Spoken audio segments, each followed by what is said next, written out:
So good morning, evening, and or afternoon, depending on your time zone. This is StrugglerBry here with not a stream, but I'm going to open up like it's a stream anyways.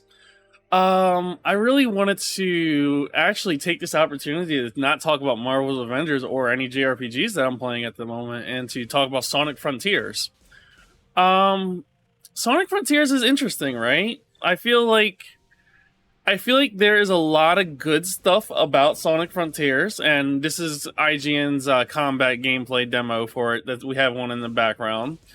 But there's also a lot of bad to it, right? Where it looks great. The game looks fantastic. It almost looks like a tech demo. You've seen a lot of people toss that one out into the wind, right?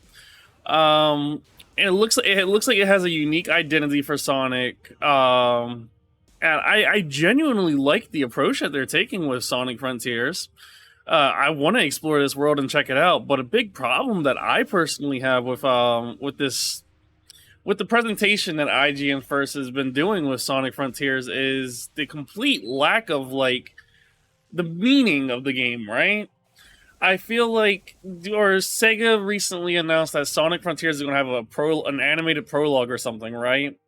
I feel like these type of videos that they released for the game, this combat demo and the exploration demo, they introduce you to the game, right, in your moment-to-moment gameplay, as you would, like, what it would look like when you're playing it yourself, right?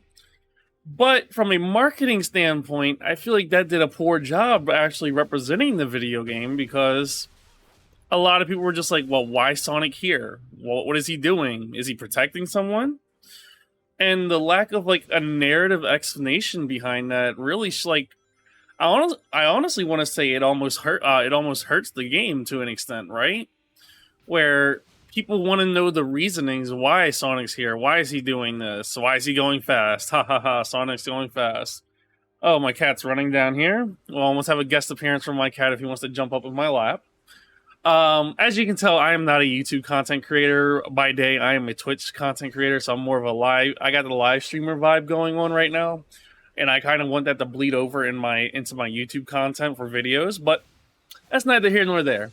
So anyways, about Sonic Frontiers, I look at it, and I look at it from a cautiously optimistic standpoint, right? I think the game looks good. I think the world looks interesting.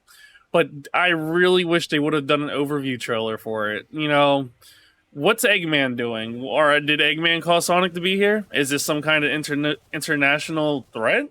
Not international, intergalactic threat. Yeah, an international threat in the Sonic universe. Am I right? And it's just questions like that, right? Like, what is this tech that we're seeing that he's fighting right here? Is an ancient evil awakening like in Halo 5? And it's just all those questions that I think of, right? And I feel like a simple overview trailer for the game would have fixed, right? A simple story trailer would have done it almost, right? Where the first trailer for Sonic Frontiers didn't really do anything besides have Sonic running really fast. I mean, that's Sonic's gimmick. I know. But when I think about it, I want to know the why. Why is this happening? What's the context here? What is Sonic doing here, and what's his purpose? What is the mission, or what is the game flow, right? If I remember correctly, in the IGN demo, I'm going to skip through because this is live. He fights a giant monster at the end of it, right? Yeah, there it is. Does this game have a Shadows of the Colossus approach to it? Because if it does, that's awesome. That's fantastic. I would love to see a Sonic game that focuses on an open world approach like in Shadows of the Colossus. That game was rad. I like that.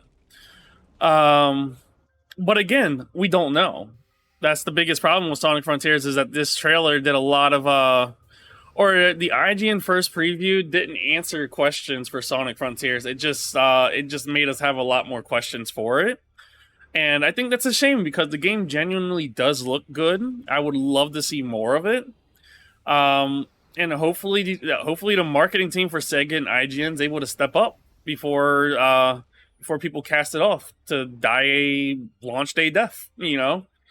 I think I think the criticism of the game is definitely valid. It's because some of the combat, well, it happened earlier, right? When he does the Bayonetta-esque teleport away, I think it's right here. When he teleports away, and he teleports away and he dashes and finishes off the enemy, and it just feels janky, right? That motion right there when he fell out of the combat string right there felt really janky. But that's not what I was talking about. Let me see if it comes up. Because there's like one specific move where he like flies away almost. It might have been at the beginning.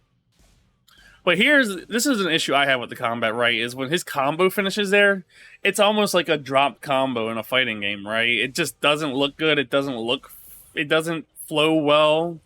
And I really hope they do something to mend that, because that doesn't look good. There we go. That Bayonetta like teleport away just does not look good for the game. It's jarring, you know. I don't want to say it looks unfinished, but it is very jarring. And from my understanding, IGN's reviewers have come out and commented that this is a very early access build for the game, and I feel like they should have led with that, because you wouldn't know, or you'd assume they're showing you the finished product here. But that's pretty much all I have on Sonic Frontiers today. The world looks cool. The combat looks cool, but it has animation issues that I hope they clean up on, because it just doesn't look finished. And the lack of the narrative explanations behind why Sonic is doing any of this is really damaging to the game from a marketing standpoint. And I hope that they release a overview trailer and or story trailer to explain why stuff is going on. So I know I'm usually a streamer, but this is the start of my YouTube content. I do think I will follow Sonic Frontiers, so for those that are interested in Sonic, and if you want to talk about Sonic, feel free to leave some comments below, and I'll try to reply to each and every one of them. I think a lot of people have a lot of loaded feelings about Sonic Frontiers, because we're all riding a high off of Sonic, right? Sonic 2 was awesome. The movie, Sonic Origins coming up in 2 weeks, 1 week maybe. And it's just like, when Sonic's IP is doing so well, you want that to bleed over into a video game, right? But it just with the way Frontiers was marketed, it just doesn't look like it's there yet. And I don't think it's an issue on the game, but the choice of marketing material that they led with instead of going for a traditional marketing campaign. Like, this whole IGN breakdown would have been fantastic after we got all the story stuff. So with that, thank you for watching a StrugglerBry Presents Sonic Frontiers video. Feel free to leave a like, comment, and subscribe if you want to hear my thoughts on more video games, especially with Summer Games Fest around the corner. I can't wait to cover Gotham Knights and Marvel's Midnight Suns. And on Twitch, if you ever want to catch me live, I'm usually live from 10 a.m. Eastern to 1:45 p.m. Eastern, Monday through Thursday, with Xenoblade Chronicles 2 and Marvel's Avengers. Thank you so much for watching this video. Be sure to leave a like, comment, and subscribe. Thank you.